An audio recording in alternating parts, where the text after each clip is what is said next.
अखण्डमण्डलाकारं व्याप्तं येन चराचरं तत्पदं दर्शितं येन तस्मै श्रीगुरवे नमः। सदाशिवसमारम्भां शङ्कराचार्यमध्यमाम् अस्मदाचार्यपर्यन्तां वन्दे गुरुपरम्पराम्। गुरुब्रह्मा गुरुर्विष्णु गुरुदेवो महेश्वरः गुरुसाक्षात् परब्रह्मा तस्मै श्रीगुरवे नमः। नित्यानन्दं परमसुखदं केवलं ज्ञानमूर्तिं विश्वातीतं गगनसदृशं तत्त्वमस्यादिलक्ष्यम् एकं नित्यं विमलमचलं सर्वधी साक्षिभूतं भावातीतं त्रिगुणरहितं सद्गुरुं तं नमामि। ॐ सहनाववतु सहनौ भुनक्तु सह वीर्यं करवावहै तेजस्विनावधीतमस्तु मा विद्विषावहै। ॐ शान्ति शान्ति शान्तिः। గురుదేవ, ప్రశ్న జాగ్రత్తగా వినండి. చెప్పబోయేది చాలా కష్టమైనటువంటి పాఠం. ఇంకా తేలిక పాఠాలు చెప్పలేను, ఎందుకంటే మనం ఒక్కొక్క లెవెల్ పైకి వెళుతున్నాం. తేలికగా పాఠం చెప్పమంటే ప్రయోజనం లేదు, అంటే మళ్ళీ 1వ క్లాస్ పాఠం చెప్పమంటే చెబుతా, అది కూడా చెప్పలేను కదా. అందుకని చూడటం చాలా తేలిక, చూపించడం చాలా కష్టం. అంటే నాకై నేను అనుభవించడం చాలా తేలిక, ఆ అనుభవాన్ని మీ చేత అనుభవింప చేయడం. ఎందుకంటే అనుభవించేవాడిని నేనైనప్పుడు నా ఇంద్రియాలు నా చేతిలో ఉంటాయి, నా ఏకాగ్రత నా ఇష్టం. కానీ ఇప్పుడు మీ ఇంద్రియాలను నా చేతిలోకి తీసుకోవాలి, అందుకే అనెస్థీషియా ఇస్తున్నా.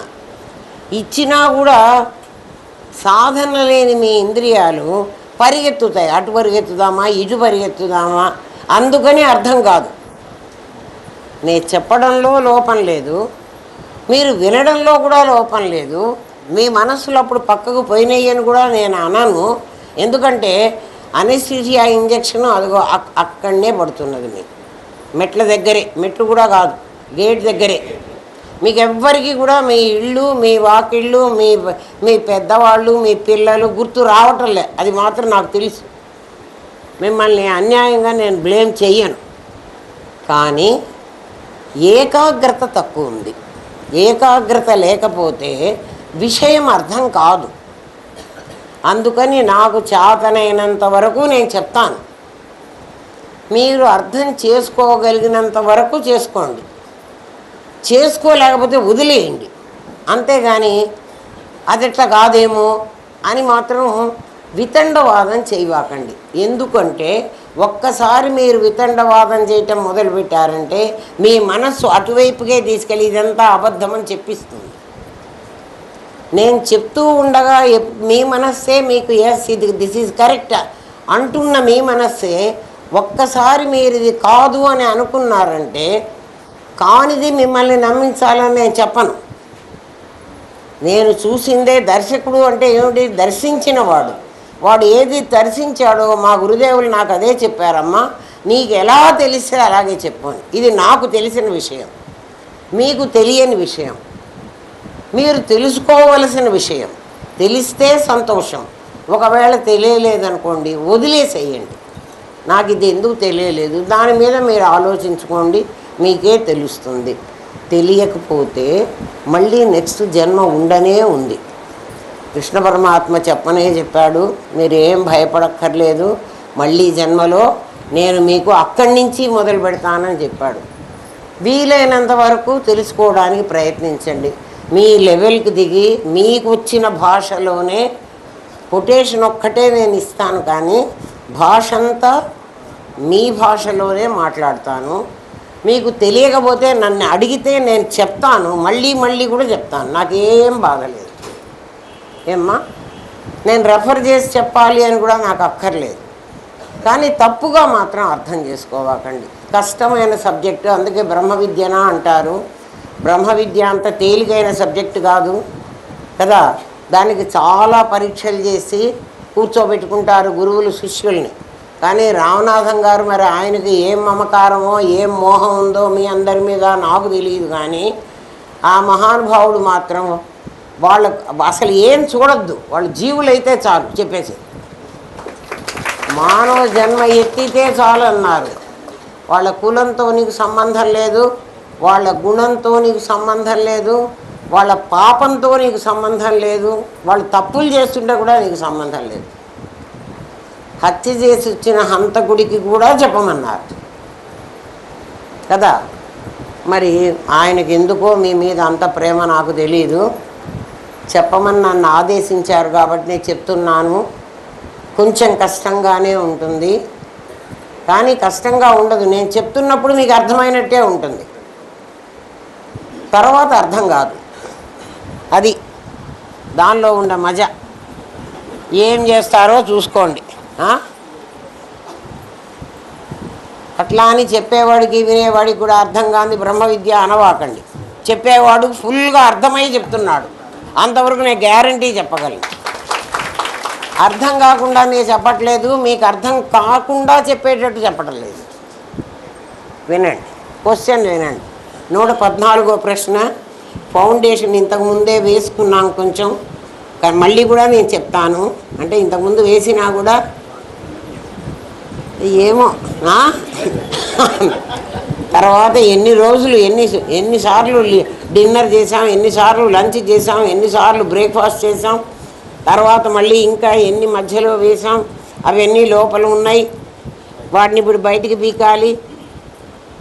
డైజెస్ట్ అయిపోయినాయో ఇంకా ఉన్నాయో నాకు తెలియదు.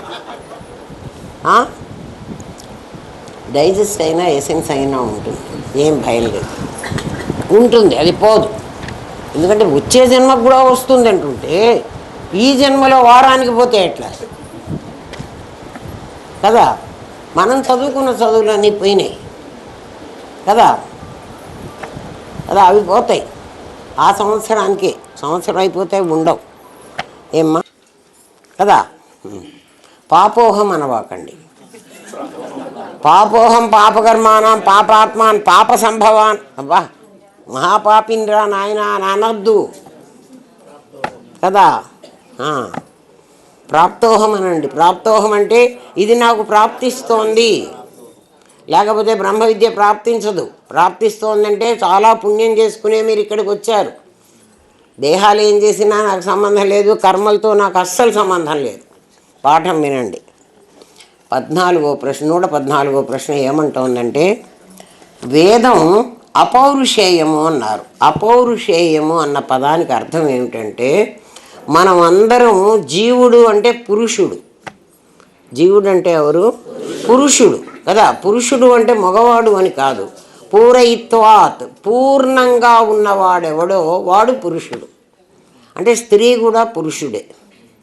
స్త్రీలో కూడా జీవుడే ఉంటాడు, పురుషుల్లో కూడా జీవుడే ఉంటాడు. చచ్చిపోయిన తర్వాత జీవుడు వెళ్ళిపోయాడు అని స్త్రీకి అంటారు, పురుషుడికి కూడా అంటారు. ప్రాణం పోయింది అని స్త్రీకి కూడా అంటారు, పురుషుడికి కూడా అంటారు. అంటే ప్రాణం పోయింది, దేహం పడిపోయింది కదా. ఈ మాటలు ఆడవాళ్ళనైనా మగవాళ్ళనైనా ఎవరినైనా అంటారు.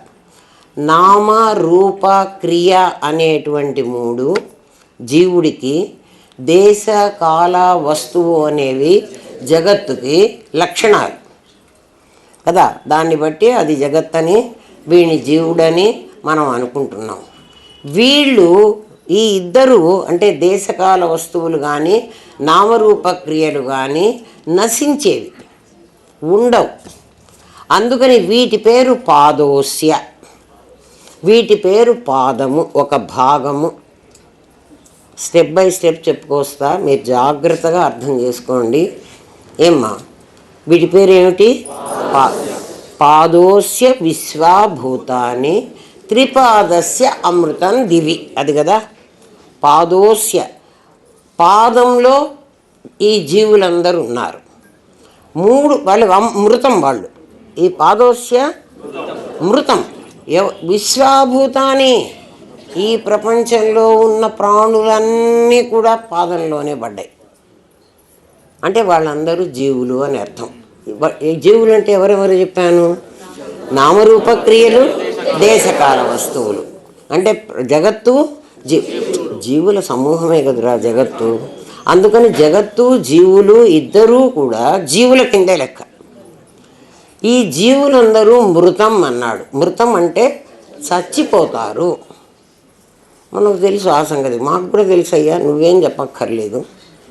త్రిపాదస్య అమృతం దివి, మూడు పాదాల వాళ్ళు చావరు అన్నాడు. పోనీ వీళ్ళందరూ ఎక్కడున్నారు అని అడిగితే ఇక్కడే ఉన్నారన్నాడు. అంటే ఈ చచ్చేవాళ్ళు, ఈ చావని వాళ్ళు కూడా ఇక్కడే ఉన్నారు.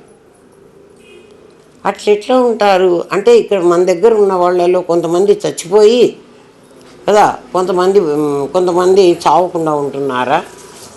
ఒకటి నంబర్ 1 వాడు చచ్చిపోయి, నంబర్ 3 వాడు చచ్చిపోయి, నంబర్ 5 వాడు చచ్చిపోయి 2, 4 చావకుంటున్నారా? మరి ఆయన ఇద్దరు ఇక్కడే ఉన్నారంటున్నాడు. పాదోస్య విశ్వాభూతాన్ని త్రిపాదస్య అమృతం దివి, మూడు పాదాల వాళ్ళు అమృతంలో చావకుండా ఉంటున్నారు అని. మళ్ళీ ఆయన ఏం చెప్తున్నాడంటే, సహస్రశీర్ష పురుష ఏమా సహస్రాక్ష సహస్రపాత్. ఈ ప్రాణులందరూ ఎంతమంది ఉన్నారా అంటే సహస్రశీర్ష, వీళ్ళకి 1000 తలకాయలు ఉన్నాయి. 1000 కాదు, ఇక్కడ అనేకం అని అర్థం. సహస్ర అంటే 1000 కాదు, అంటే అనేకం, నాట్ ఏకం, ఒకటి కాదు, చాలా ఉన్నాయట. ఏమిటి? శీర్ష, తలకాయలు.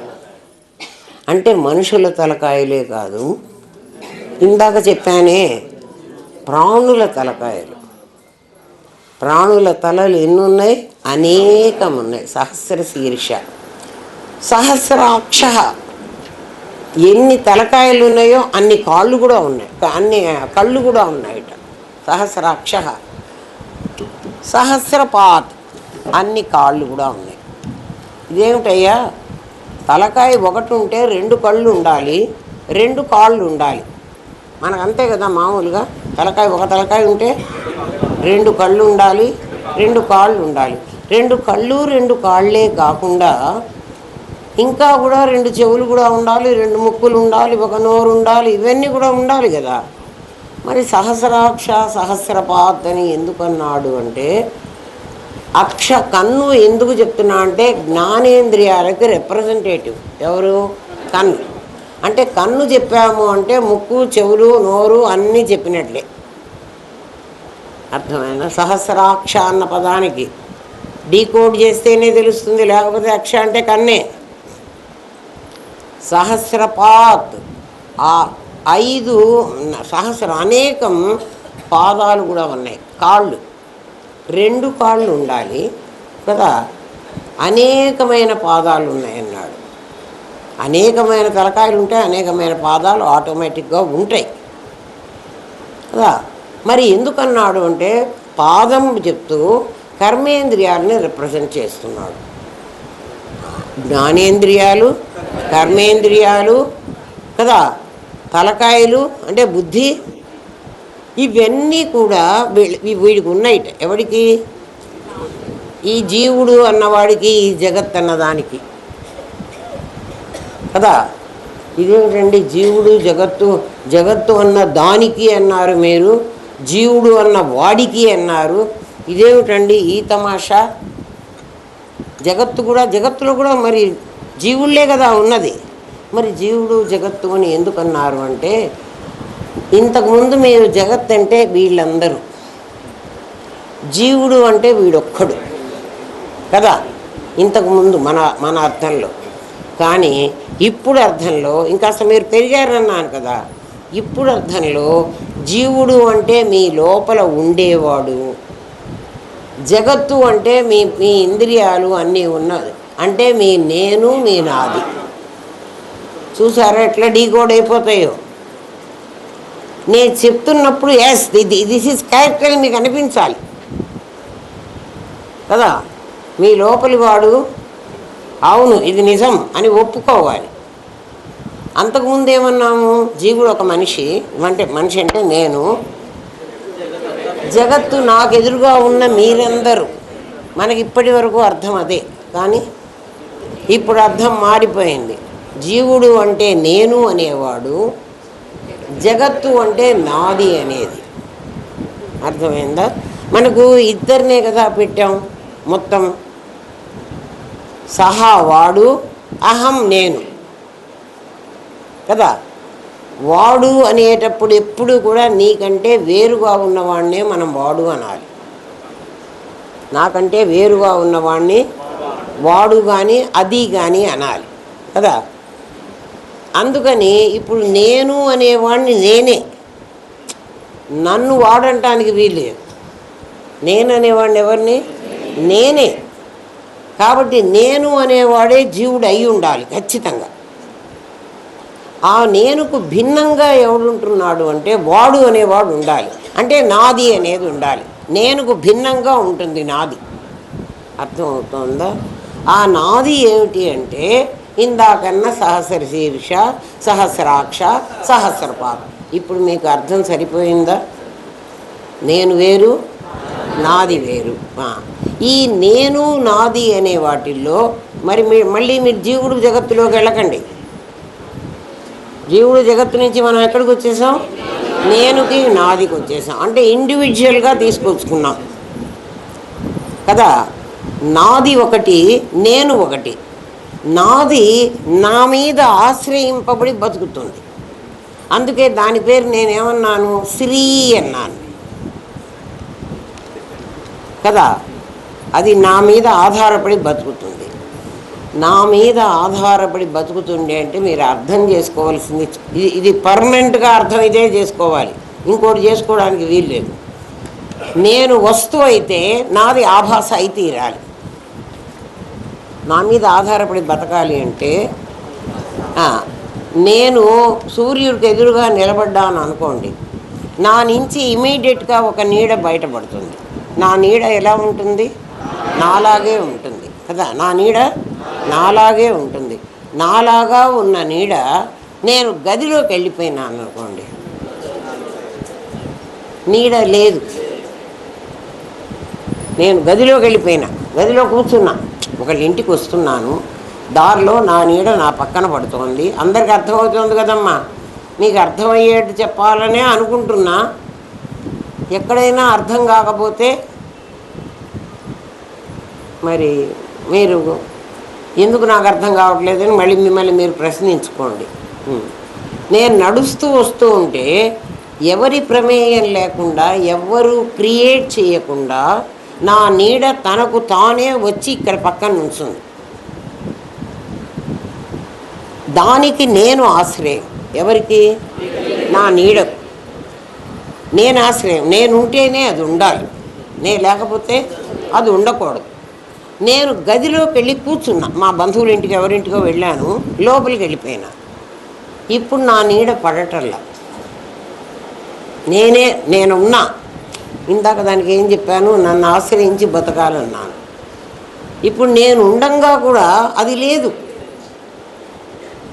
నేను ఉన్నా కూడా అది లేదు. ఉందా? దాన్ని నేనున్నా కూడా, నేను ఉంటే నన్ను ఆశ్రయించి ఉండడానికి, నేనున్నా కూడా అది లేకుండా కూడా ఉండడానికి దానికి అటువంటి శక్తి ఉంది. నాకు అటువంటి శక్తి లేదు. నేను ఉంటే ఉంటాను, ఉండకపోయినా కూడా ఉంటాను. అమ్మ మీకు అర్థమవుతోంది కదా. అంటే నా నీడ ఎలాంటిది? నాలాంటిదే, నాలాగే ఉంటుంది. కానీ అది నేను కాదు, నన్ను ఆశ్రయించి ఉంటుంది. నేనుంటే అది ఉంటుంది, నేను ఉండకపోయినా అది ఉండదు కదా.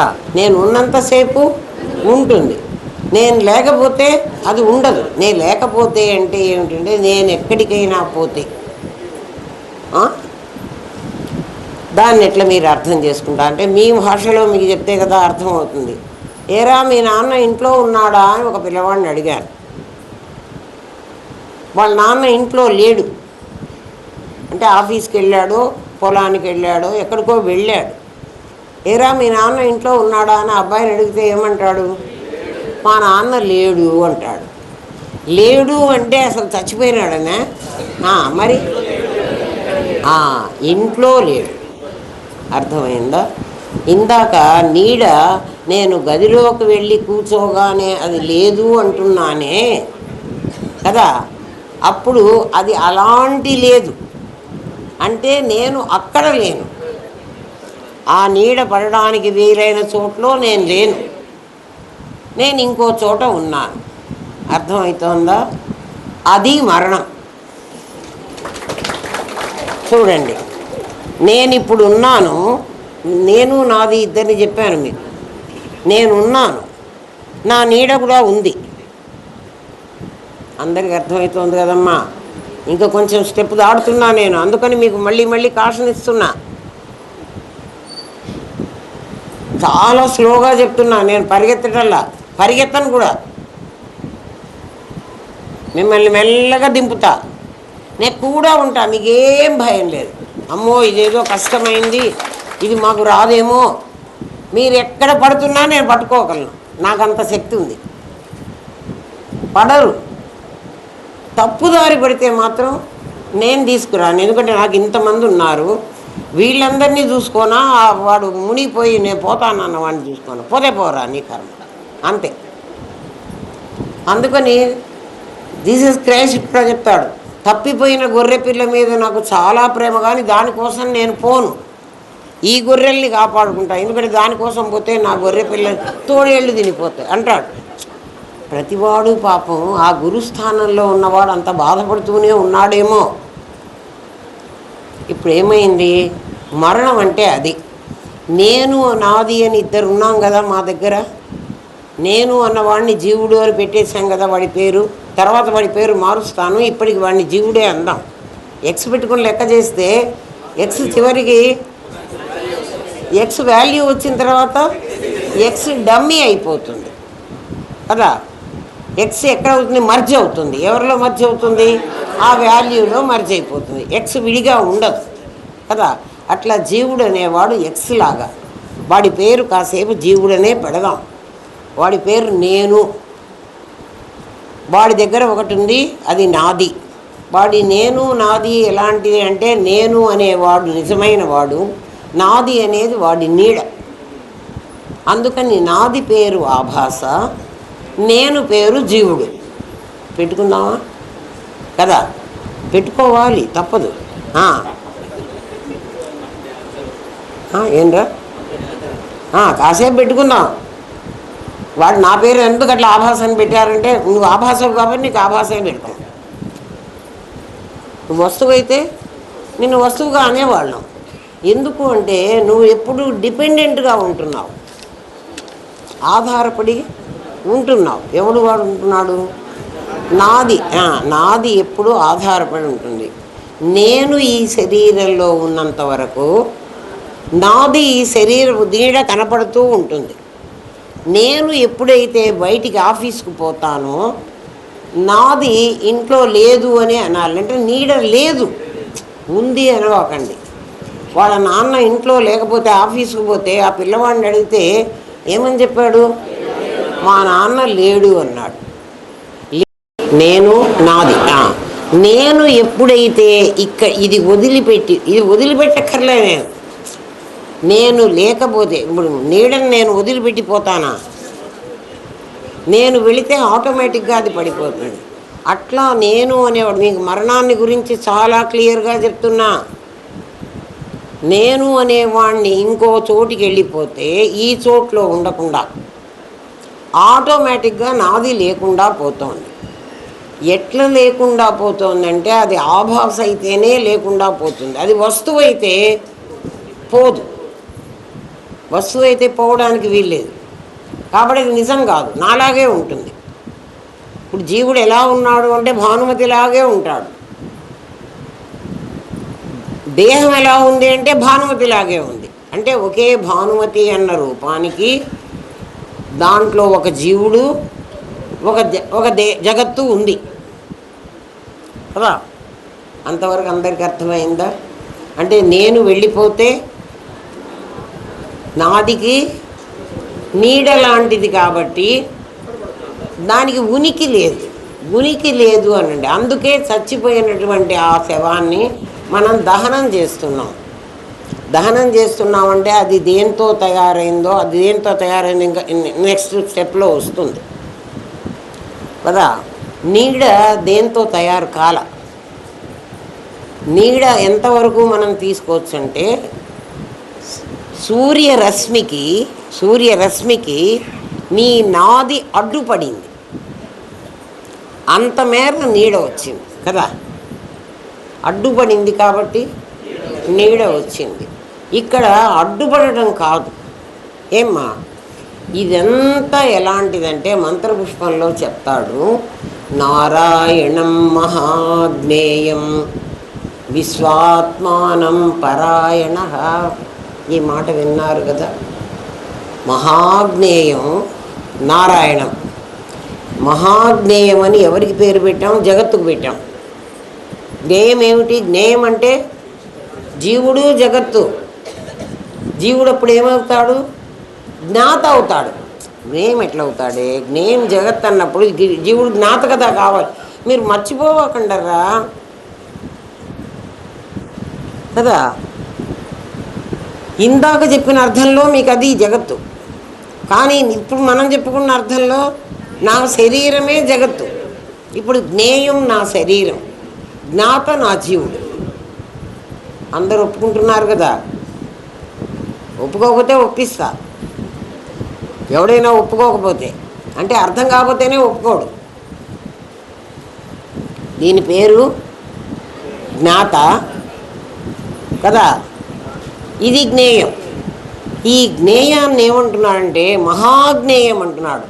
మహాజ్ఞేయం అని ఎందుకన్నాడంటే నా శరీరం ఒక్కటే కాదు, వీడి శరీరం ఇందాక మనం అనుకున్న జగత్తంతా అదెంత మహాజ్ఞేయం, చాలా పెద్ద జ్ఞేయం అట. ఏమ్మా, ఆ మహాజ్ఞేయం ఎక్కడి నుంచి వచ్చిందిరా అంటే మీకు అది నీడలాగా పడిపోతుంది అన్న మాటకి మన ఋషులు ఎంత క్లారిటీ ఇస్తున్నారో చూడండి. ఎట్లా పడిపోతుందో, మరణిస్తే శరీరం ఎలా పడిపోతుంది అన్న పదం కదా ఇందాక మనం చెప్పుకున్నాం. నేను గదిలోకి వెళితే నా నీడ పోతుంది అంటే మీరు ఈజీగా నమ్ముతారు. ఎందుకంటే సూర్యకాంతికి నా నీడ అడ్డం పడింది కాబట్టి. ఏమ్మా, ఇప్పుడు ఈ నీడ ఎలా పోతుంది? నేను పోగానే నా నీడ ఎలా పోతుంది? ఇది నీడైతే పోవాలి. అర్థమవుతుంది? ఎవరికన్నా తోచిందా? మేము అసలు ఆలోచించట్లేదండి, మీరు ఆలోచించండి. మీ బుద్ధిని పనిచేసి పెదవి పెట్టుకోండి, మా బుద్ధులకు ఎక్కర్లే కదా. వినండి చెప్తా. పోన్లే, మిమ్మల్ని తక్కువ చేయటం కాదు, మీరు కూడా నాలాగా ఆలోచిస్తున్నారేమో, మీకు ఇంకా ఏదైనా తోచిద్దేమో. ఎందుకంటే మీరు కూడా నేనేనరా, అందుకని మీకు తోచిందేమో అని అడుగుతూ ఉంటా అప్పుడప్పుడు. తోస్తే చెప్పండి, ఏం భయపడక్కర్లే. ఎవ్వడు మనని కొట్టడు, ఎవ్వరూ మనకు మార్పు లేరు. ఇది ఎలా? నేను పోయిన తర్వాత ఈ మహాజ్ఞేయం అంటే ఇవన్నీ ఒక జ్ఞేయం కాదు కదా, మహాజ్ఞేయం అన్నాం. మహాజ్ఞేయం అన్నాడు కాబట్టి ఇదంతా ఎలా పోతోంది అంటే ఇది ఎలా వచ్చిందో ముందు కనుక్కో అన్నాడు. ఇది ఎట్లా వచ్చిందో కనుక్కుంటే ఎట్లా పోయిందో నీకే తెలుస్తుంది. ఎట్లా వచ్చిందో చెప్తున్నాడు. ఎట్లా వచ్చింది అంటే జాగ్రత్తగా వినండి. పరమాత్మ ఈ శరీరం ఎలా ఏర్పడింది అని మీకు చెప్పినప్పుడు మొట్టమొదట ఎట్లా ఏర్పడింది? పరమాత్మ ఏకః అనేకో అహమస్మి అనుకున్నాడట. ఆయనది ఒక బృహద్దర్పణం. ఆయన దర్పణం మీద మన అందరి బొమ్మలు పడ్డాయి, మన కర్మలు ఏవో పడ్డాయి. కదా. మనం అందరం మీకు పాత పాఠం గుర్తు చేస్తున్నా, మన అందరి దగ్గర చిన్న చిన్న బుద్ధి అనే ఒక అద్దం పెట్టుకున్నాం కదా. ఆ బుద్ధి అనే అద్దంలో ఎవడు ఏది కావాలని చూస్తున్నాడో వాడి ప్రతిబింబమే పడింది. వాడు అదే ఎందుకు చూశాడు అంటే, మీకు ఇంతకుముందే చెప్పాను, మనం ఒక ఇంటికి పెళ్ళికి వెళితే ఆ పెళ్ళిలో వీడియోలు తీస్తే, తర్వాత మనం ఒక నెల తర్వాత వాళ్ళ ఇంటికే మళ్ళీ వెళితే అదిగో పెళ్ళి ఫోటోలు చూడండి వచ్చినాయని వాళ్ళు మనకిస్తే మనం ఏ ఫోటో చూస్తాం? అది కథ. మన ఫోటోనే చూస్తాం. పెళ్ళి కూతురు పెళ్ళి కొడుతురు ఫోటో చూడమని వాళ్ళు ఇచ్చారు మనకి.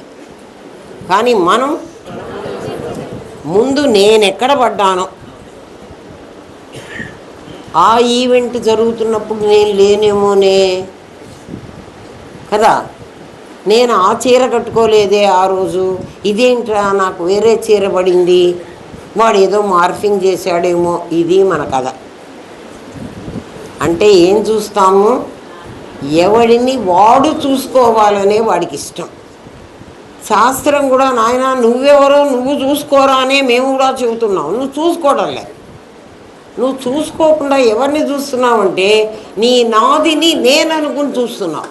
నీ నేను అనుకుని చూడమని నేను చెప్తున్నాను. నీ నాది ఎలా వచ్చిందో చెప్తోంది శాస్త్రం.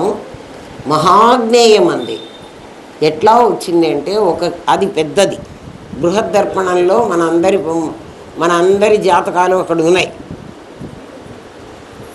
అక్కడెక్కడ ఉన్నాయంటే, ఆ పరమాత్మ ఒకసారి ఏకహ అనేకో అహమస్మి, నేను చాలా అయిపోవాలంటే ఈ తేలు కుడితే నేను ఎట్లుంటాను, పాము గరిస్తే నేను ఎట్లుంటాను, డబ్బులు వస్తే నేను ఎట్లుంటాను, డబ్బులు పోతే నేను ఎట్లుంటాను, ఇల్లు వస్తే నేను ఎట్లుంటాను, ఇల్లు పోతే నేను ఎట్లుంటాను, భూకంపం వస్తే నేను ఎట్లుంటా, ఇట్లా ఎన్నెన్నో అనుకున్నట్టు.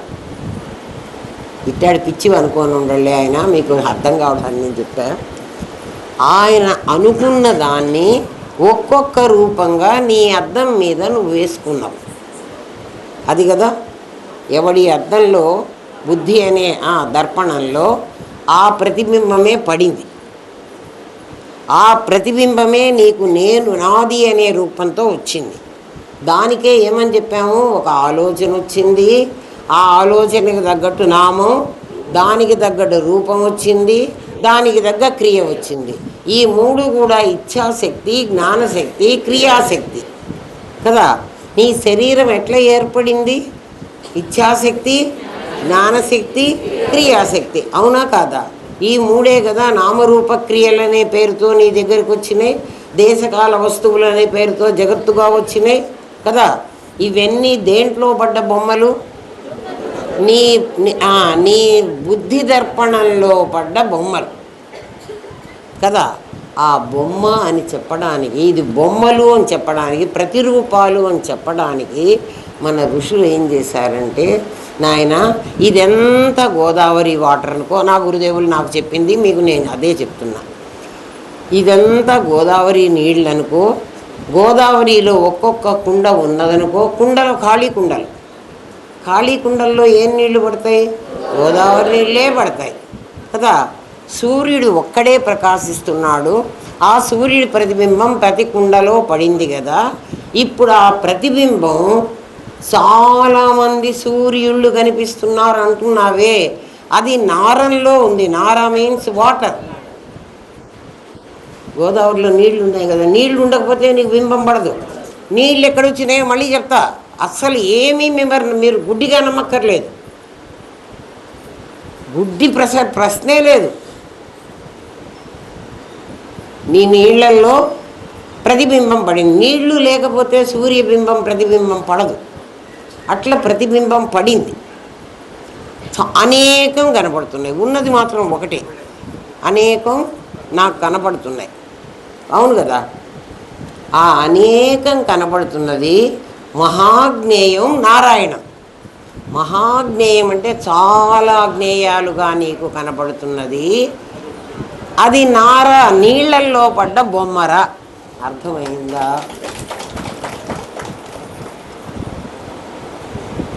నీళ్ళల్లో పడ్డ బొమ్మ నీళ్లు పోతే బొమ్మ పోవాలి. ఇందాక నాకు నా నీడ పడింది సూర్యరశ్మిలో పడింది. సూర్యరశ్మికి నా శరీరం అడ్డం పడితే నీడ పడింది. అది ఉదాహరణే మీకు. ఇప్పుడు ఇది నీళ్ళల్లో పడింది. నీళ్ళల్లో పడింది. పడి నాకు ఎలా కనిపిస్తోంది? నా జ్ఞేయం నేను జ్ఞాతనే.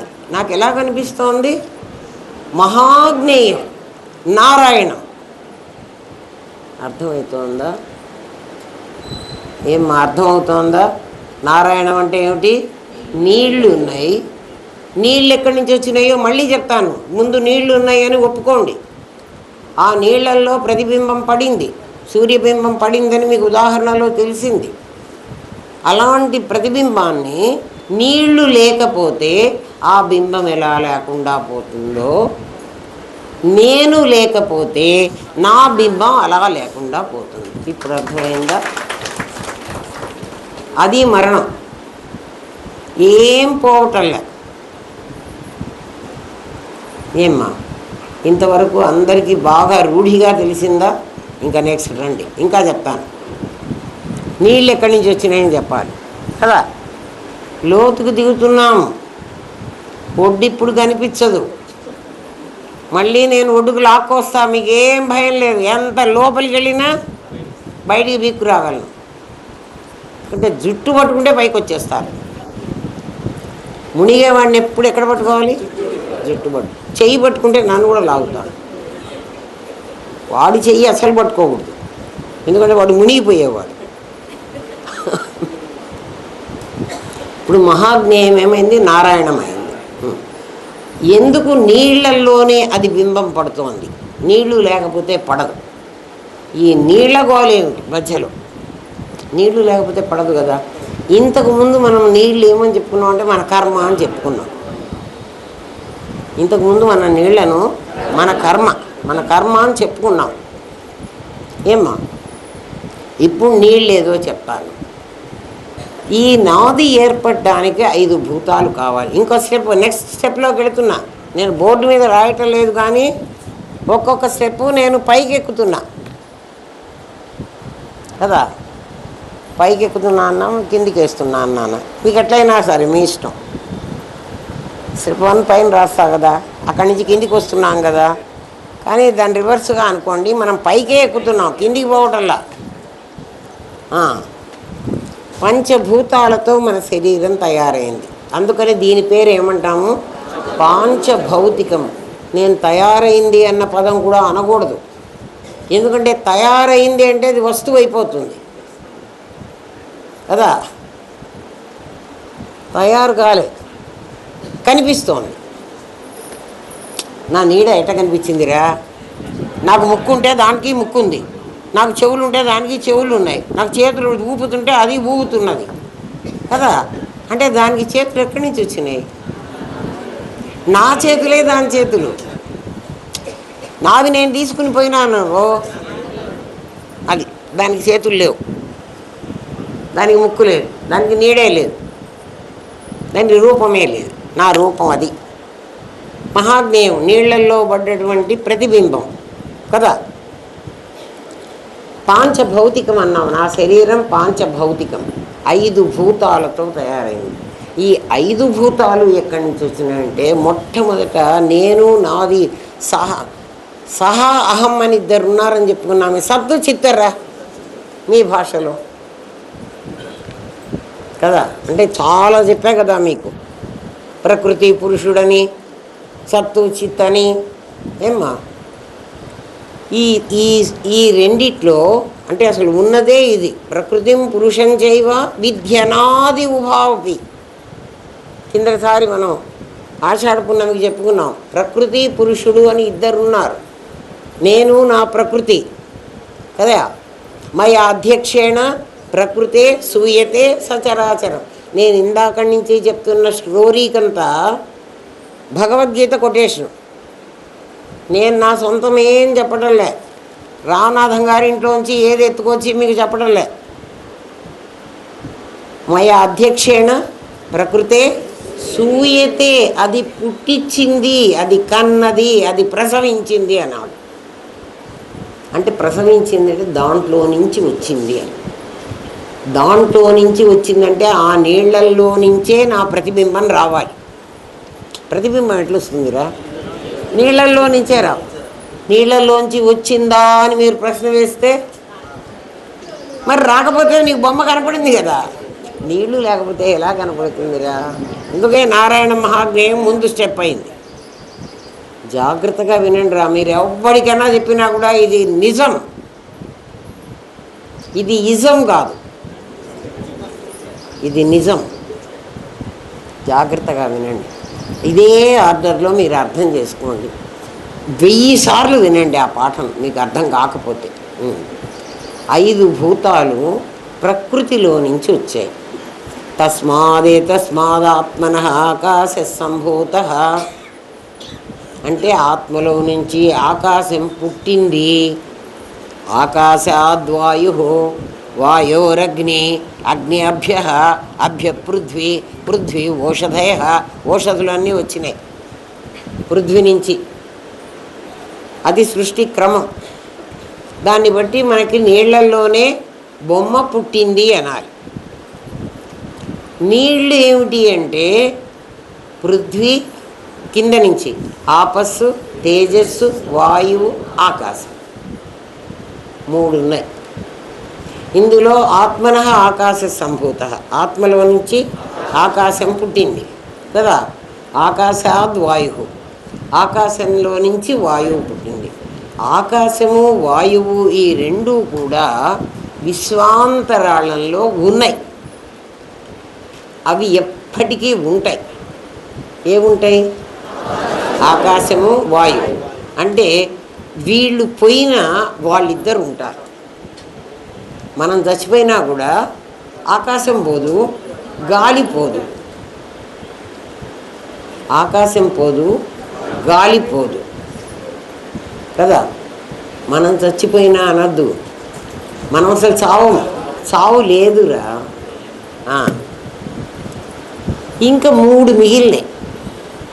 అంటే ఆకాశము వాయువు 2 చాలా లైట్గా వెయిట్. మనం ఒక బిందెలో నీళ్లు పట్టుకోండి, ఒక బిందెలో పంపు నీళ్లు పడదాం. నీళ్ళల్లో ఒక్కొక్కసారి మనకు వర్షాకాలం అయితే కొంచెం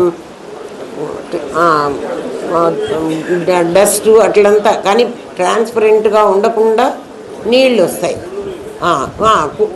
ఒండు నీళ్ళు, ఒండు అంటే మట్టి ఉంది దాంట్లో కదా.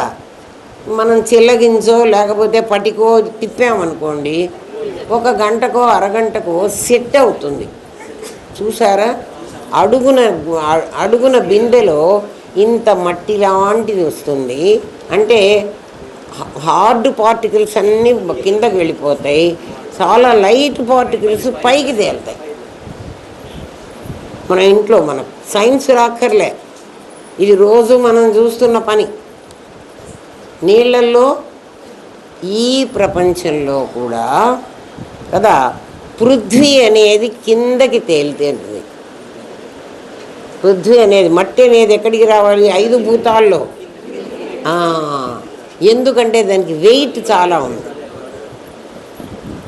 పృథ్వీకి ఏమేమి ఉన్నాయి అంటే తను బరువే కాకుండా అందరినీ ఆకర్షిస్తుంది. దాంట్లో ఒక శక్తి ఉంది కదా. నేలకి భూమి ఆకర్షణ శక్తి, పైన పోతున్న వాటి ఈ ఆకర్షణ శక్తికి లోబడి అన్నీ దిగుతాయి. ఏ విమానం అన్నా పైన పాడైపోయిందనుకోండి, అది ఎగరలేకపోయిందనుకోండి, ఎవ్వడూ పడేయక్కర్లే, భూమి మీద అదే పడుతుంది. అస్ట్రాయిడ్స్ ఉన్నాయనుకోండి, అవి భూమి మీద అదే పడతాయి. అంత ఎందుకురా, ఒక్క రాయి తీసి పైకి విసిరేయండి, ఎందుకు పడుతోంది? భూమి చాలా బరువైంది. ఆ బరువైంది ఇంకో దాన్ని తన దగ్గరికి లాక్కుంటుంది. అలా లాక్కునే శక్తి భూమిలో ఉంది. అందుకని భూదేవి, ఆ శక్తికి దేవి అని, ఈ భూమికి భూతమని పేరు పెట్టారు. ప్రతి 5 భూతాలకి 5 భూతాలు ఉన్నాయి కదా, ఈ 5 భూతాలకి దాని లోపల ఒక శక్తి ఉంటుంది. ఆ శక్తికి దేవుడని, ఆ శక్తి ఏమిటంటే తత్సృష్టా తదేవ అనుప్రావిశత్. దీన్ని సృష్టించి దీని లోపల చేరిన వాడెవడో జీవుడు అన్నామే, వాడే దాంట్లో చేరాడు. ప్రతి దాంట్లో ఈ నేను నాది ఉంటాయి. ఆ నాదికి భూతమని, ఆ నేనుకు శక్తి అని పేరు. మరి అక్కడ జీవుడు లేడు కదండి అంటే శక్తిలో మళ్ళీ 2 ఉన్నాయి కదా. ఆ శక్తిలో ఉన్న దేవుడు, దానికి ఒక శక్తి ఉండాలి కదా. ఆ శక్తే భూమికి భూదేవి. భూమి అనేది భూతం, దేవి అనేది శక్తి. అట్లా జలం ఒక భూతం, వరుణుడు అనేవాడు ఆ జల అధిదేవత. సూర్యుడు సూర్యదేవుడు, సూర్య భగవానుడు, అగ్ని. వాయువు వాయుదేవుడు. 5 భూతాలకి ద్వంద్వాలు వచ్చినాయి, 2 వచ్చినాయి చూడండి. ఆకాశము ఆకాశం దేవుడు. మరి వాడి దేవుడు సంగతి మళ్ళీ చెప్తాను. శబ్దశక్తి ఆకాశం అక్కడ ఉంది. అయితే ఇది లైట్గా ఉంది కాబట్టి, ఇది హార్డ్గా ఉంది కాబట్టి ఇది కిందికి దిగింది, అది పైకి. ఎందుకంటే నీళ్లు బిందెలో పైకి వచ్చినాయి, మట్టి కిందికి దిగింది. అర్థమవుతుందా? చదువుకోవాలా, సైన్స్ చదువుకోవాలా, ఫిజిక్స్ చదువుకోవాలా కదా. ఎందుకని ఏం చదువుకోకుండానే మనకు తెలుస్తుందే చెప్పనా? జాతవేదసో, నువ్వు జాతవేదుడివి. వేదం ముందే తెలుసుకుని తర్వాత వేదం పుట్టిందిరా, నువ్వు ముందు పుట్టావు కదా. జాతవేదో మమావహ అంటే అగ్నిదేవుణ్ణి పిలవమందే ఆమె. ఓ జీవుడా లేవరా, మేలుకో తెచ్చుకోరా, ఇవన్నీ తెలుసుకోరా అని చెప్తుంది. జాతవేదుడు అంటే వాడు, అంటే పుట్టకముందే వేదం తెలిసిన వాడు. మాకు ఇక్కడ తెలిసిండే అంటే మీకు అందరికీ ధర్మం చాలా తెలుసు, ధర్మం ఆచరించారు తెలుసు. ఎవడికి తెలియదురా, అందరికీ తెలుసు. ఆచరించమని బాగా చెప్తారు. మా నాదికి ఎంత కష్టం ధర్మం ఆచరిస్తూ పోతే కదా. సరే, మీకు ఒకసారి చెప్పాను, మీకు గుర్తుందా? తేజోబన్నం అనే ఒక పదం మర్చిపోయినారులే. నాకు చాలా రోజులు నాకు అర్థం కాలేదురా, ఏమో ఎంతో కష్టపడి తెలుసుకున్నాను. తేజస్సు అప్పు అన్నం, అది కదా. తేజోబన్నం అన్న పదానికి అర్థం ఏమిటంటే తేజస్సు అప్పు అన్నం 3. ఈ 3 బలమైనటువంటి భూతాలు, ఆ 2 తేలికైన భూతాలు. అందుకని మన శరీరం ఇట్లా కనపడుతున్నది అంటే తేజో అప్పు అన్నం. అన్నం పృథ్వీ, ఏమ్మా తేజస్సు అంటే కాంతి కదా. అగ్ని, మన కాంతి అనవాకండి. మన శరీరంలో హీట్ 98.4 degrees టెంపరేచర్ లేకపోతే శరీరం బతకదు కదా. 94 అయితే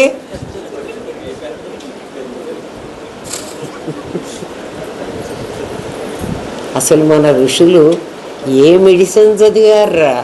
వాళ్ళని తలుచుకుంటే నాకు అమ్మో, ఏ యూనివర్సిటీలో చెట్ల కింద చదువుకున్నారా వాళ్ళు, మహానుభావులు. పెన్నులు పుస్తకాలు ఏమున్నాయిరా, బ్రెయినేరా వాళ్ళ పుస్తకం. అంటే పుస్తకం మస్తకమే వాళ్ళకి, మన ఋషులకి. అసలు వాళ్ళ పేర్లు కూడా మనకి తెలియదు. ఆ తేజోబన్నం అనే 3 భూతాలు, వాటిల్లో ఉండేటువంటి శక్తులు మళ్ళీ దేవతలు కదా. దేవతలు భూతాలన్నీ మన శరీరంలాగా తయారైనవి. పృథ్వీ లోపల రక్తం కదా, ఆ రక్తాన్ని ప్రసరింపజేయటానికి వేడి, అది ఆగిపోతుంది. ఈ 3 ఉంటే ఈ నీడ ఉన్నట్లు ఈ మూడు పోతే నీడ పోయినట్టు. నేను ఇంకో చోటికి పోతే అంతే కదరా. నేను ఇంట్లోకి పోతే నీడ పోతుంది. ఇక్కడ నీడ ఎలా వచ్చింది? నీళ్ళ మీద వచ్చింది. నీళ్ళ మీద వచ్చిన ప్రతిబింబం. ఆ నీళ్ళు ఎక్కడి నుంచి వచ్చినాయి? నా ఐదు భూతాలు. 5 భూతాల్లో 2 భూతాలు అసలు పోవు, 3 భూతాలే పోతాయి. ఎందుకంటే మన శరీరంలో కూడా ఈ ప్రాణమయ కోసం పడిపోగానే, ప్రాణమయమే కదా అగ్ని. అగ్నికి ఆకలి, జఠరాగ్ని. తేజ్ అప్పు అన్నం. ఎప్పుడైతే జఠరాగ్ని నీకు పోయిందో, అంటే 98.4 degrees టెంపరేచర్ ఎప్పుడైతే తగ్గిందో, ఇమీడియట్గా రక్తం ప్రసరించడం మానేస్తుంది. ఏమ్మా, అప్పుడప్పుడు మనకి మజిల్ క్రాంప్స్ అని వస్తాయి. మీకు అందరికీ ఒక వయసు వచ్చేటప్పటికి వచ్చేస్తాయి. కండరాల్లో రక్త ప్రసరణ జరగక కండరం పట్టుకుంటుంది. అమ్మ నొప్పి వచ్చింది, రావటంలే, జరగటంలే అంటున్నావు. ఏమైంది? రక్తం ప్రసరించలే. ఒక్క క్షణం రక్తం ప్రసరించకపోతే మజిల్ అంత నొప్పి పడుతున్నదే. ఇంత శరీరంలో రక్తం ప్రసరించకపోతే ఎందుకు ప్రసరించదండి? వేడి తగ్గింది. రే తేజు పోయిందన్నాను కదా. తేజో అప్పు అన్నం మర్చిపోవకండి. ఎట్లా కోడ్ లాంగ్వేజ్ పెట్టారో ఆ కోడ్ డీకోడ్ ఎట్లా అవుతున్నదో మళ్ళీ డీకోడ్ వాడే చేసుకుంటున్నాడు కదా. ఎవడు దానికోసం ప్రయత్నిస్తున్నాడో వాడు జీవుడే కదా, వాడికే కదా అర్థమవుతోంది. ఏంరా, ఎప్పుడైతే తేజో అప్ అన్నం అనేటువంటి 5 భూతాలు, 5 భూతాల్లో ఒకటి భూతము, ఒకటి శక్తి, ఇద్దరిద్దరు ఉన్నారు కదా. నాలో శక్తి ముందు వేడిపోవాలి. అందుకే ఎవరైనా మా గురుదేవులు అంటారు, మీరు ఒకసారి మన బంధువులు చచ్చిపోతే మనం పోలేము, వాళ్ళని మన ముట్టుకోనివ్వరు కదా. అందుకని వేరే వాళ్ళని ఎవరైనా చచ్చిపోయినారంటే మా గురువుగారు అక్కడికి పోయి చూసి రమ్మనేవాళ్ళు. ఫస్ట్ ఆఫ్ ఆల్ మీరు చూసేప్పుడు చచ్చిన శవాన్ని చూడండి, భయపడవాకండి. ఏం భయం లేదు, అక్కడ ఏమీ లేదు. కాళ్ళు చల్లగా ఉంటాయి, తల వేడిగా ఉంటుంది. మా గురువుగారు మమ్మల్ని పంపించి చూడమన్నారు. మీలాగా ఇట్లా కూర్చోబెట్టి పాఠాలు చెప్పలే మా తండ్రి. మాకు అంతా ప్రాక్టికల్. జ్ఞానం విజ్ఞాన సహితం లభ్యతే గురుభక్తితః. గురువు గారి మీద భక్తి ఉంటే నీకు ఖచ్చితంగా ప్రాక్టికల్ నాలెడ్జ్ వస్తుంది. మొన్నెప్పుడో మన రాజేశ్వరి అంది కదా, అమ్మ చెప్తున్నప్పుడు అర్థమవుతున్నది, తర్వాత అర్థం కావటం లేదు. నిజమే, అమ్మాయి తప్పు చెప్పలే. నేను చెప్తున్నప్పుడు అర్థమవుతుంది, తర్వాత గురుభక్తి లేదు. గురుభక్తి అంటే అమ్మమ్మకి దండం పెట్టట్లేదా మీకు, ఇప్పుడే దండం పెడతాం కావాలంటే. గురుభక్తి అంటే అది కాదురా. చూడండి, మనం స్తోత్రాలు, దండకాలు, పూజలు ఏవో చేస్తూ ఉంటాం కదా. దండకంలో ఎప్పుడైతే నువ్వు గురువుని వేరుగా పెట్టి కదా, నిన్ను పూజించితే, నిన్ను ధ్యానించితే, నిన్ను ఇంకేదో చేస్తే, నిన్ను నన్ను అని మొదలుపె, నన్ను కాపాడవే, నన్ను రక్షింపవే, ఇట్లా అంటున్నప్పుడంతా భక్తి లేనట్టే. అమ్మ అర్థమవుతోందా? వాడు వేరే కాదు, రమణుడు వేరే కాదు, రమణుడు నువ్వే. నాకు దేవుడు తెలుసు అనవాకండి, అహం బ్రహ్మాస్మి. అది మనం ఏమంటున్నాం, ఇన్ని పాఠాలు వింటాము, మళ్ళీ దేవుణ్ణి నన్ను రక్షించు అని అడుగుతున్నావు. వాడు నీకు వేరవుతున్నాడు. నీకు వాడు వేరైనంతసేపు వాడు వేరుగానే ఉంటానంటాడు, నీ దగ్గరికి రానంటాడు. అందుకని కొండ మీదే ఉంటాడు. తెలిసిందా? దండకాలు కానీ స్తోత్రాలు కానీ అన్నీ అవే. నన్నేం చేయమంటారు? చెప్పినప్పుడు నీకు అర్థమవుతోంది, ఎందుకంటే మీలో ఉన్నవాడు నేనే. వాడు అర్థం చేసుకుంటాడు. అవును కదా, నన్ను ఎందుకు ఇవన్నీ అడ్డం పడుతున్నాయని ఇప్పుడు మాత్రం అనుకుంటాడు. కానీ ఇంటికి పోయిన తర్వాత మళ్ళీ దేవుణ్ణి పైకెక్కిస్తాడు, లేకపోతే పఠంలో పెట్టేస్తాడు. ఇక్కడ కూర్చో చాలులే నీకు.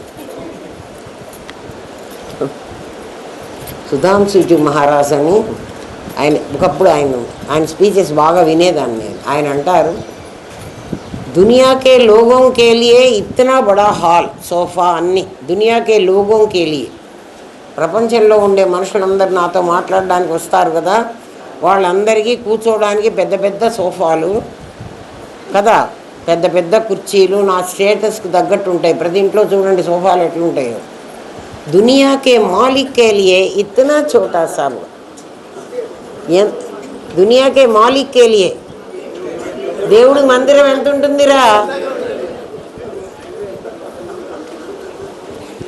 ఇదేమో రోజు వుడ్తో చేయించుకుంటావు ఆ సోఫాలు మంది కూర్చోడానికి, దేవుడు కూర్చోడానికేమో చెక్క పీటలు.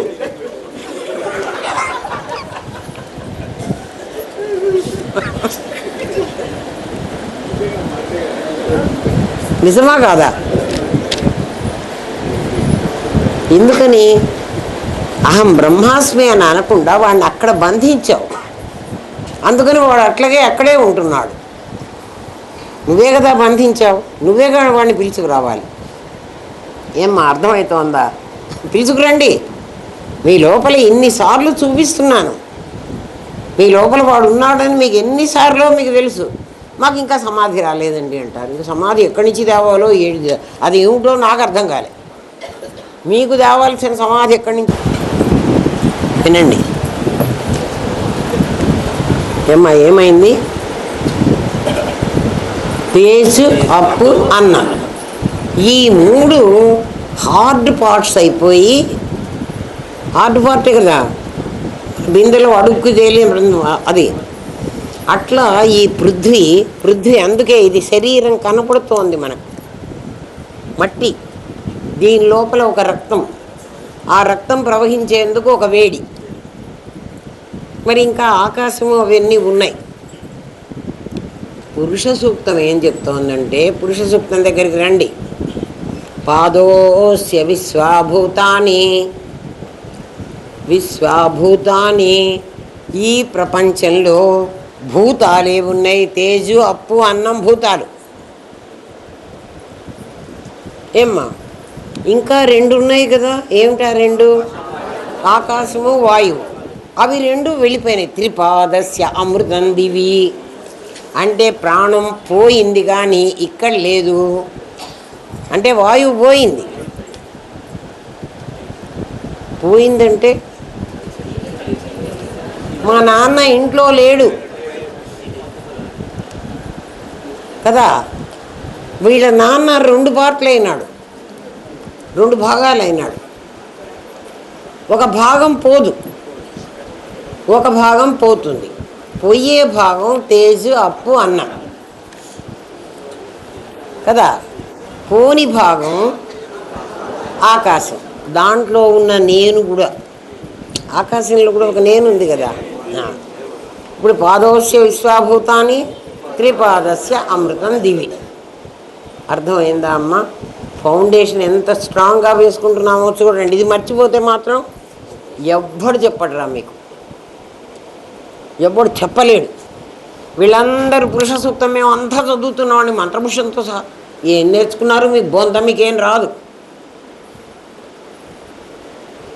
చెప్పవాకండి, అర్థం లేని చదువు వ్యర్థం. అర్థం చేసుకోండి, తెలుసుకొని మాట్లాడండి, ఏదైనా పర్వాలేదు. ఏమ్మా ఇప్పుడు వినండి. ఓం ఉండాలి కదా. ఓం అంటే ఏమిటి? సహ అహం, అదే సోహం. ఇదివరకే చెప్పాను మీకు. అకారానికి ఈ ఊరులు వస్తే ఏ ఓర్లు వస్తాయి, అందుకని సో అయింది. సా కాస్త ఓ సో అయింది. సోహం. ఓం సహస్రశీర్షా పురుష సహస్రాక్ష సహస్రపాత్. అంతవరకు అర్థమైందా? స భూమిన్ విశ్వతో వృత్వా అప్రతిష్ఠదశ అంగుళం. ఇది పురుష సూక్తంలో మొట్టమొదటి వచనం, మొట్టమొదటి శ్లోకం. ఏమ్మా సభూమిం విశ్వతో కృత్వ, జాగ్రత్తగా వినాలి. సభూమిం, ఇందాకటి నుంచి మనం భూమి పృథ్వీ అన్నాం. ఏమిటి? ఈ శరీరం మట్టి, దీని లోపల నీరు, దాని లోపల అగ్ని, తేజ్ అప్పు అన్నం, తేజోబన్నం అంటుంది శాస్త్రం. అస్సలు ఆ బన్నం గుర్తురాక నాకు నేను ఎంతో కష్టపడి నేర్చుకున్నది. మీకైతే ఈజీగా చెప్పేశారు. ఏమ్మా, ఈ మూడిటితో ఉన్నటువంటిది మన శరీరం కదా. ఇదే నాది. ఇది ఇది ప్రతిబింబము నీడ అని మనకు తెలిసేంత వరకు ఇది ప్రతిబింబం కాదు. అర్థమవుతోందా? ఇది నీడ అని మనకు తెలిసే వరకు ఇది నీడే. ఎందుకంటే మహాజ్ఞేయం అని ముందే చెప్పాం. అయినా ఇది మనకు అట్లా కనిపించటల్లా. ఎందుకు కనిపించట్లేదంటే నీళ్లల్లో కలిసినటువంటి ఆ డస్ట్ నువ్వు చెల్లగించనో లేకపోతే పటికో తిప్పినప్పుడు మాత్రమే కింద సెట్ అవుతోంది కదా, లేకపోతే నీళ్ళల్లో కలిసే ఉంటుంది. ఇది ఆల్రెడీ ఇది ఒక భూమి. ఏది భూమి? ఇది. బాగా అర్థం చేసుకుని ఇంకో స్టెప్ వెళుతున్నాను, ఇంకా కాస్త పైకి వెళుతున్నాం. ఈ శరీరం ఇది కదా, ఇది భూతమే కదా, ఇది దేవుడు కాదు, ఇది భూతం. ఇక్కడ ఇంకొకటి చెప్పి చెప్తే బెటర్ ఏమో. సరే చెప్తా, వినండి. సభూమిన్ అనే చోట ఇంకొకటి కూడా చెప్పాలి. ఆ మధ్యలో ఇంకొక స్టెప్ వస్తుంది. నేను అట్లాగే నేర్చుకున్నారా? మీకు అట్లాగే చెప్తున్నాను. నేర్చుకున్నాను అంటే గురువుగారు కూర్చోబెట్టి నాకేం నేర్పలేమ్మా. నేనే చచ్చినట్టు గంటలు చూసుకొని నేర్చుకున్నా. మీరు అసలు సాధనే చేయరు, మీకు అసలు అది అక్కర్లే. ఏదో అంతా మీరే చేయండి అమ్మా, మాకెందుకు ఈ గోల. ఒక నమస్కారం పెడతాను చాలు, మీరే చేసుకోండి. అవసరం మీకు కదా, ఏంటంటే మీకు కదా గురువుగారు చెప్పారు మీరంతా చెప్పండి అమ్మా అని. ఆయన ఆజ్ఞకు మీరు చెప్తున్నారు. ఏదో మేము పుణ్యానికి మీ దగ్గరికి వచ్చి మీకు ఆ కష్టం లేకుండా మేము విని పెడుతున్నాం. ఎన్నిసార్లు చెప్పారా సాధన చేయండి రా అని. పైగా 10 నిమిషాలు అడిగి కూడా ఇప్పించుకున్నా. చేస్తున్నారో లేదో, చేస్తే దాని వాల్యూ కూడా మీకు వెనక తెలుస్తుంది. డబ్బులు ఎన్ని కూడబెట్టుకుంటున్నారు, కూడబెట్టుకోండి, బాగా కూడబెట్టుకోండి. ఈ మధ్యలో ఇంకొక స్టెప్ చెప్తాను. ప్రకృతిం పురుషం చేయవ అన్నప్పుడు ప్రకృతి వెంటనే యాజ్ ఇట్ ఈజ్ దేహంగా మారలే, పంచభూతాలుగా మారలే. ఆ మధ్యలో ఒక చిన్న కిటుకు జరిగింది. అపంచీకృత పంచమహాభూతం, పంచీకృత పంచమహాభూతం. ఈ మాట కూడా చెప్పా మీకు. ఏమ్మా, ఇప్పుడు అది గుర్తు చేసుకోవాలి మనం. అపంచీకృత పంచమహాభూతం, పంచీకృత పంచమహాభూతాలు. అపంచీకృతం అంటే పంచీకృతం కాలే. ఎవరికి వాళ్ళు విడివిడిగా ఉన్నారు. ఎవరెవరు? ఆకాశం విడిగా ఉంది, వాయువు విడిగా ఉంది, అలా విడివిడిగా ఉన్నాయి. మీకు పంచీకరణ చెప్పినప్పుడు నేను ఇది కూడా చెప్పాను, మీకు గుర్తుందో లేదో. పృథ్వీ, ఆపస్సు, తేజస్సు, వాయు, ఆకాశం అని బొమ్మలేసి కదా, వాటికి దీనికి శబ్దస్పర్శ రూపరసగంధాలు, దానికి శబ్దస్పర్శ రూపరసాలు, దానికి శబ్దస్పర్శ రూపాలు, శబ్దం స్పర్శ శబ్దం. ఇది అపంచీకృతం కదా, పంచీకృతం కాలే. అవి మెల్ట్ అవ్వలే, ఎవరికి వాళ్ళు విడివిడిగా ఉన్నారు. అట్లా విడివిడిగా ఉన్నప్పుడు పృథ్వీకి గంధం, దానికి జలానికి రసం, అవన్నీ ఆ లాస్ట్ వరుసలు. బోర్డు మీద ఇక్కడ ఏం లేదు కానీ మీకు బ్రెయిన్లో ఉండాలి. ఆ ఫిగరు మీకు ఇప్పుడు గుర్తు రావాలి. ఏమ్మా, అపంచీకృతం, అది పంచీకృతం కాలే. దాంట్లో నుంచి హాఫ్ ఇక్కడ వేసి 1/4 వేసి 1/8 వేసి కలిపాను చూడండి, అది పంచీకృతం. ఇప్పుడు ఈ మధ్యలో ఇక్కడ పంచీకృతం అయింది. తేజో అప్పు అన్నం ఏమైంది? పంచీకృతమైనది, అపంచీకృతం కాదు. అపంచీకృతమైనటువంటి పార్ట్స్ ఇక్కడ చాలా జాగ్రత్తగా వినాలి మీరు కదా. అపంచీకృతమైన పార్ట్స్ ఏవైతే ఉన్నాయో అవి శక్తిగా ఉన్నాయి, పంచీకృతమైనవి ఏవైతే ఉన్నాయో అవి భూతంగా ఉన్నాయి. అర్థమవుతోందా? అర్థమవుతోందా? మీకు ఇంకా అర్థమయ్యేది చెప్తాను. ఇంకొక స్టెప్ ఇంకా అంటే ఇదే ఇంకోసారి చెప్తే మీకు అర్థమవుతుంది కదా. ఆకాశం, పృథ్వీ, వాయువు వాటన్నిటికీ పంచీకృతం కానప్పుడు, అపంచీకృతమైనప్పుడు వాటికి గంధము, రసము, రూపము అట్లా వరుసలు ఉన్నాయి కదా.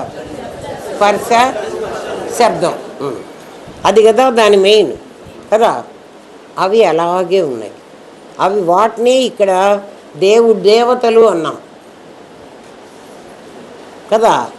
ఆ భూతాన్ని అంటే పృథ్వీ అనే భూతం, దానికి ఉన్నటువంటి గంధం అనేటువంటి అపంచీకృతమైన శక్తి, అది దాని శక్తి, ఇది అది. అర్థమైందా ఏమ్మా? ఇవి భూతాలు, అవి దాని శక్తులు. దాని శక్తులు చావు, అవి చస్తాయి. ఇప్పుడు మీకు అర్థమయ్యేట్టు ఇంకా కాస్త దిగుతా చెప్పండి, నేను చెప్తాను. కన్ను ఇలాగే ఉంటుంది.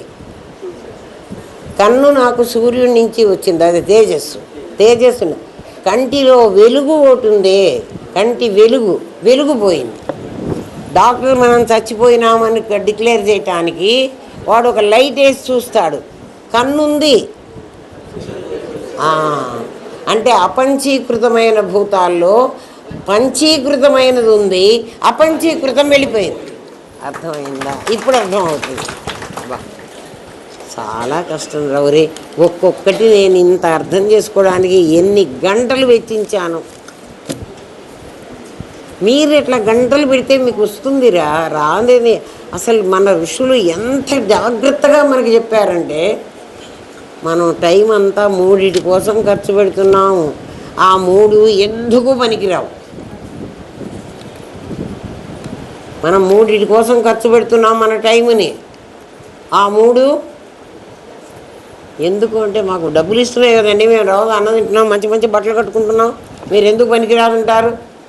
ప్రాణం పోయిన తర్వాత ఎందుకు పనికిరాదురా నాయన, తీసుకెళ్ళి తగలబెడతారా కదా.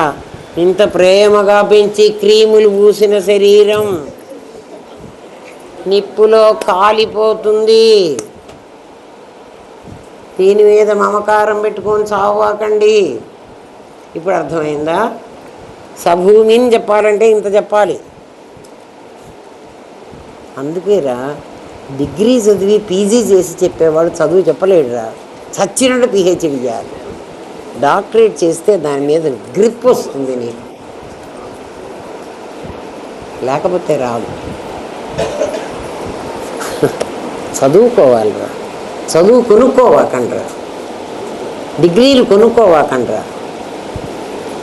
పక్కన డిగ్రీలు లేకపోయినా పర్వాలేదు, మన ఋషులకు ఎవరికి డిగ్రీలు లేవు.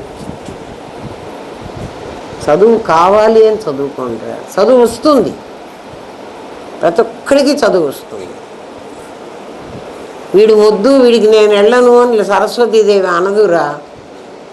ఆమెను ఒక్కసారి పిలిస్తే, అమ్మా అని పిలిస్తే, నాయనా నీ నాలుక మీదే ఉంటారా అంటుంది. నా నాలుక మీద నేను బిర్యానీలు పెట్టుకోవాలి కానీ, పిజ్జా బర్గర్ పెట్టుకోవాలి కానీ, నువ్వెందుకమ్మా అంటే, నాయన అవే పెట్టుకోరా, నేను ఇక్కడ దూరంగా ఉంటాను. పోరా, తర్వాత పిజ్జా బర్గర్ తిను, ఆ తర్వాత డాక్టర్ ఇచ్చే మందులన్నీ మింగు అంటుంది అమ్మ. అయినా అమ్మ ఎప్పుడూ కోప్పడదు. మళ్ళీ నాయన అట్లనా, నన్ను ఇప్పుడన్నా పిలుస్తున్నావా, సరస్వతి నమస్తుభ్యం అనేటప్పటికీ నన్ను పిల్లలు అక్షరాభ్యాసం చేయమంటారు.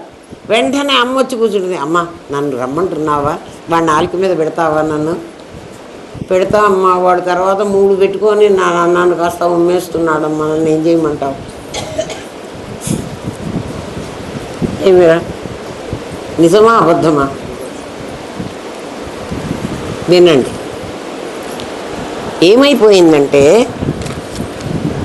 ఈ భూతాలన్నీ ఇక్కడ ఉంటున్నాయి. ఇందాక మీకు పురుష సూక్తంలో మొట్టమొదట ఏం చెప్పాం? పాదోస్య విశ్వాభూతాని త్రిపాదస్య అమృతం దివి. పాదోస్య, ఒక పాదంలో భూతాలన్నీ ఉంటున్నాయి. అవి మృతం, మృతమేవి? తేజు, అప్పు, అన్నం, అవి భూతాలు. త్రిపాదస్య అమృతం దివి, ఇంకా రెండు ఉన్నాయి చూడు, అవి త్రిపాదం, అవి అవి దాంట్లోకి వెళ్ళిపోతాయి. అవి 3/4, ఇది 1/4. ఎందుకని అంటే 3/4 పెద్దది, 1/4 చిన్నది. నీ ప్రతిబింబం చిన్నది, బింబం పెద్దది. ఇప్పుడు అర్థమైందా? మరణం అంటే ఏమిటో తెలిసిందా? రమణ మహర్షికి మరణం అంటే ఇది తెలిసింది. రమణ మహర్షికి ఆ చిన్న ఏజ్లోనే పడుకోనుంటే తెలిసింది అన్నారే, ఇది తెలిసింది. రమణ మహర్షికి మరణం అట్లా తెలిసింది. పాదోస్య విశ్వాభూతాన్ని, ఈ భూతాలన్నీ ఇక్కడ పడిపోతాయి. ఆ అపంచీకృతమైనవి ఏవైతే ఉన్నాయో అవన్నీ త్రిపాదస్యామృతం దివి. అది నిజంగానా అబద్ధమా? వాడు చెప్పింది మనకు అర్థమైందా కాలేదా అంటే, మనిషి ఎంతవరకు బతికుంటాడు? ప్రాణం పోయే వరకు బతికుంటాడు. ప్రాణం అంటే ఏమిటి? గాలి కదా. వాయువు పోవాలి. వాయువు ఎప్పుడైతే పోయిందో ఆ పోయే ముందర అది ఏం చేస్తుందంటే, మనం పెద్దవాళ్ళు చెప్తారు కర్మనంతా లాక్కొని పోతుంది అని. కాదు, కర్మను లాక్కొని పోదు.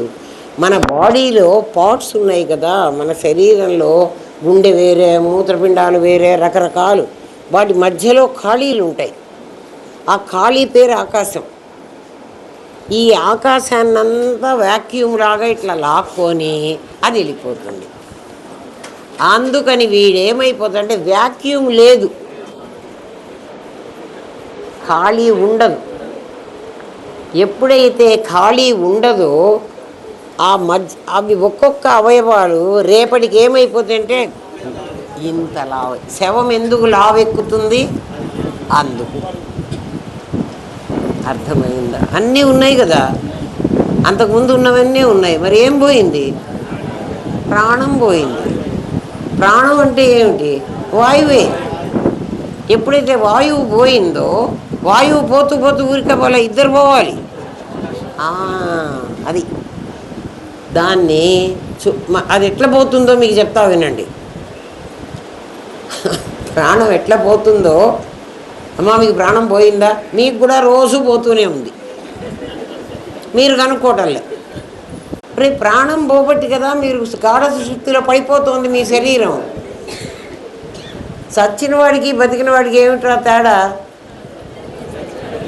నిద్రపోయిన వాడు అంటే ప్రాణం ఆడుతూ ఉంది. నైట్ వాచరు వాడు వెళ్ళలే. వాడు వెళ్ళాడంటే ఆకాశాన్ని ఎత్తుకొని పోతాడు. అర్థమైందా?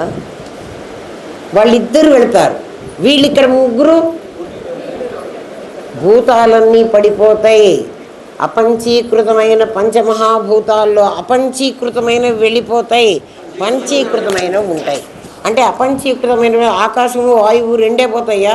కాదు కాదు, వీళ్ళల్లో కూడా భూతము శక్తి రెండు ఉన్నాయి. అందుకని కళ్ళు చూడవు, చెవులు ఉంటాయి వినవు, ముక్కు ఉంటుంది గాలి పీల్చదు, నోరుంటుంది మాట్లాడదు కదా. శరీరం అమ్మా మీరు ఆకాశం పోయింది అని ఎట్లా చెప్తున్నారండి అంటే, నేను చాలా శవాల్ని చూసి వచ్చానురా, మీరు కూడా చూడండి మీకు తెలుస్తుంది. అమ్మో శవాళ్ళు చూడమంటారు, ఏదో పుణ్యమాని క్లాస్కి వస్తే పాఠం వింటుంటే ఇట్టాడివన్నీ చెప్తారా మాకు? అట్లాంటి చెప్పకపోతే మీకు తెలియదురా నాయన. ఇన్ని నీళ్లు పోస్తే ఆ పురోహితుడు ఎవడో మనకు పక్కన శవం దగ్గర మనకి బియ్యం గింజలు ఇచ్చి, ఈ గింజలు వాడి నోట్లో వెయ్యండి అంటాడు. ఇప్పటి వరకు ఇన్ని నీళ్లు పోయండి అంటాడు. ఇంతకుముందు ఇక్కడ కన్నం ఉంది కదా, ఇసోఫైగస్ ఉంది మనకు, కన్నంలోంచి నిండు పోయినాయి కదా. వాడు ఇన్నాళ్ళు ఇంత పళ్ళేలు మింగాడు కదా. ఇప్పుడు చెంచా నీళ్ళు పోస్తే ఎందుకురా తాగడు? ఆకాశం కూడిపోయింది. అది అది అది చూడండి. ఇది తెలిస్తే నీకు మరణం అంటే భయం ఉంటుంది. అసలు మరణం నిజమా కదా? నేను గదిలోకి వెళ్ళి కూర్చోగానే నా నీడ కాస్త పోతే నీడపోయిందో అని భయపడతావా కదా? వాడు మళ్ళీ ఇక్కడికి వస్తే మళ్ళీ వాడికి ఇంకో శరీరం వస్తున్నది కదా. జాతస్య హి ధ్రువో మృత్యు ధ్రువం జన్మ మృతస్య చ. జాతస్య వాడు పుట్టాడంటే అంటే వాడు కనపడ్డవాడు ఎప్పుడో పోవాలి. పోయిన వాడు అక్కడ కూర్చుంటాడా? వాడు కూర్చోడు, వాడు మళ్ళీ వస్తాడు. ఏంటో అర్థమవుతుందా కదా?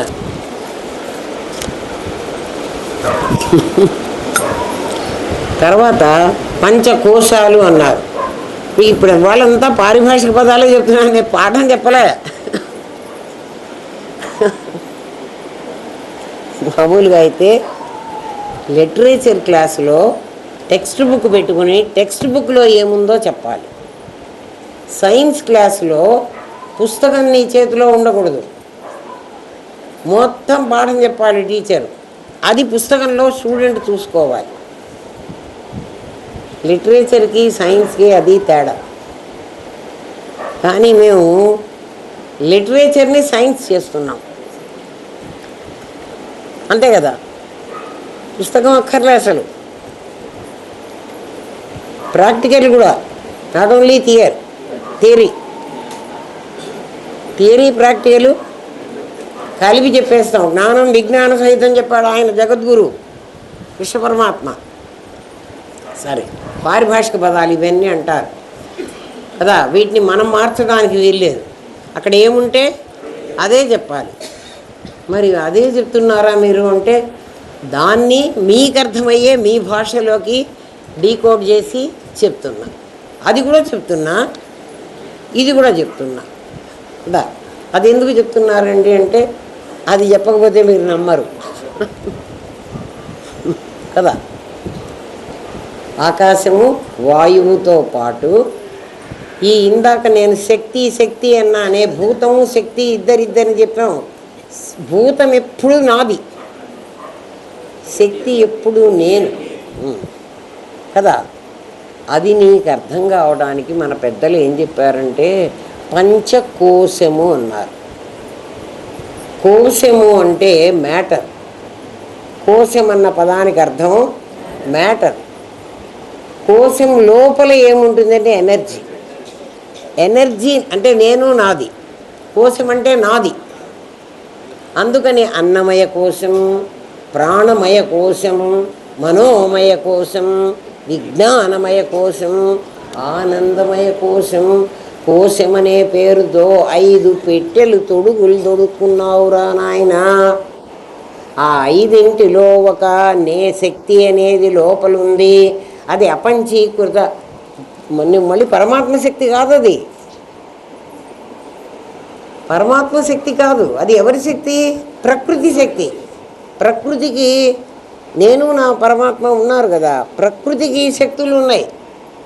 ఏమేం శక్తులు? శబ్ద స్పర్శ రూప రస గంధ. వాటితో వచ్చిన నీ ఇంద్రియాలన్నీ వాటితోనే కదా వచ్చింది. అవన్నీ ప్రకృతి కదా. అంటే మొత్తం నీ నాదెంత ప్రకృతితో తయారైందా అంటే తయారు కాలేదు. మరి ఏమైంది అంటే అది నీడ, అది ప్రతిబింబం. దాని పేరు ఆభాస. ఇప్పుడు ఆభాసని కొట్టేయండి, నేనును పక్కకు తీయండి. అప్పుడు ఆభాస మృతం, ఇది అమృతం.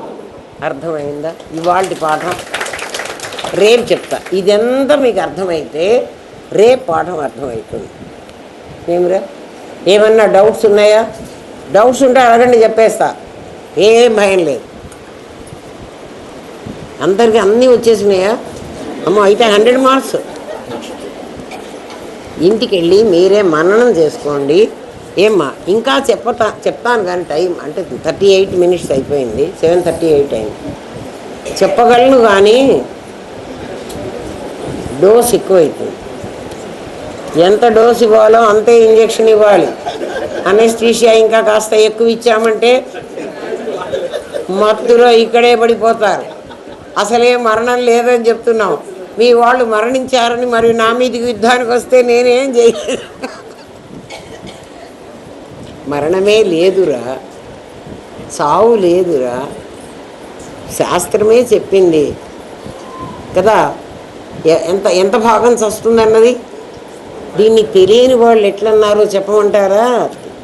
నిజంగా బ్రహ్మ విద్య తెలియని వాళ్ళు, ఒక కోడి ఉందిట, కోడిని సగం కోసారట, సగం వండుకున్నారు, తినేశారు. పాదోస్య విశ్వాభూతాని త్రిపాదస్య అమృతం దివి, త్రిపాదం దాచిపెట్టుకున్నారు. కోడిని సగం కోసి, ఎందుకంటే 1/4 కోసేసాం కదా. నిజమా? కోడి సగం కోసి సగం దాచిపెడితే ఉంటుందా? మీ శాస్త్రం ఇది అన్నారు. ఏం చెప్పాలిరా వాడికి? వాడికి నమస్కారం పెట్టి, నాయన నీ శాస్త్రం చాలా గొప్పది కదా, నీ సగం కోడిని రేపు వండుకొని తిను, రేపు కాదు రాత్రికి అది వండడానికి పనికిరాదు, ఎందుకంటే ఏమైపోయింది, మృతం. నువ్వు సగం కొయ్యగానే అది చచ్చిపోయింది, మిగిలింది ఉండదు. ఉంటుందా? ఉండదు. చూడండి, వీళ్ళు ఏమంటారంటే మష్రూమ్స్ అని, కుక్క గొడుగులు, కుక్క గొడుగులు మొక్కల్లాగా మొలిచేవే కదా, అట్టా మొలిచేవి మేము ఎందుకు తినకూడదు కదా. అదే టాపింగ్స్ వేసుకుంటారు కదా పిజ్జాలకి అని అంటారు. ఏమిరా, తిన్న వాళ్ళకి బుద్ధి రావాలి. అరే మనం తెలియక ఈ తప్పులు చేస్తున్నామే అని. ఎందుకు తినకూడదు అంటే, కుక్క గొడుగులు కుళ్ళిపోయిన పదార్థంలో నుంచి వస్తాయి. విత్తనంలో నుంచి మొలక, విత్తనం కుళ్ళిపోతే రాదు, విత్తనంలో జీవ ఉంటేనే వస్తుంది. ప్రాణం ఉన్నటువంటి విత్తనంలో నుంచి వచ్చినది ఇంకా 4 కాయలు కాసి ఇంకో దాన్ని రీప్రొడ్యూస్ చేస్తుంది. ఇదేన్ని, ఒక బీరకాయ ఇంకో బీరకాయను పుట్టించగలదు ఆ గింజలు. ఒక కాకరకాయ, ఇవన్నీ విత్తనాలు. విత్తనం ఏం చేస్తుందంటే ఇంకొక దాన్ని పుట్టింది, అంటే అది జీవ బతికుంది. విత్తనం ఓపెన్ అయ్యి దాంట్లోంచి మొక్క వచ్చిందంటే అది బతికున్న దాంట్లోంచి వచ్చింది. ఇవి కుళ్ళిపోయిన పదార్థంలోంచి వస్తాయి, అది ఫంగస్, అందుకనే అది తినకూడదు. ఒక కుళ్ళు దాంట్లోంచి వచ్చింది, ఎట్ట కుళ్ళిది కాక మంచిది ఎట్లా అవుతుందిగా. పిచ్చి వాళ్ళలారా, బుద్ధి ఉండాలి, కొంచెమైనా తెలివి ఉండాలి, బ్రెయిన్ పెట్టి ఆలోచించాలిరా. తింటే తినండి, మీ కర్మ, ఎందుకంటే మృతం అని చెప్పాను కదా. సగం కోడిని ఇవాళ తిని సగం కోడిని రేపు తినేవాడితో అంతే. ఎందుకంటే మీరే చెప్పారు కదా, పాదోస్య విశ్వాభూతాని పాదోస్య విశ్వాభూతాని ఎంత చెప్పారో చూడు. తత్సత్ స్వస్తి ప్రజాభ్య పరిపాలయంతాం న్యాయేన మార్గేణ మహిన్మహేష గోబ్రాహ్మణేభ్య శుభమస్తు నిత్యం. లోకా సమస్తా సుఖినో భవంతు. ఓం పూర్ణమదః పూర్ణమిదం పూర్ణాత్ పూర్ణముదచ్యతే పూర్ణస్య పూర్ణమాదాయ పూర్ణమేవావశిష్యతే. ఓం శాంతి శాంతి శాంతి. ఓం నమో బ్రహ్మాదిభ్యో బ్రహ్మ విద్యా సాంప్రదాయ కర్తృభ్యో వంశ ఋషిభ్యో గురుభ్యో నమో మహద్భ్యః. సర్వోపద్రవరహిత ప్రజ్ఞానఘనః ప్రత్యగర్ధో బ్రహ్మైవాహమస్మి బ్రహ్మైవాహమస్మి బ్రహ్మైవాహమస్మి.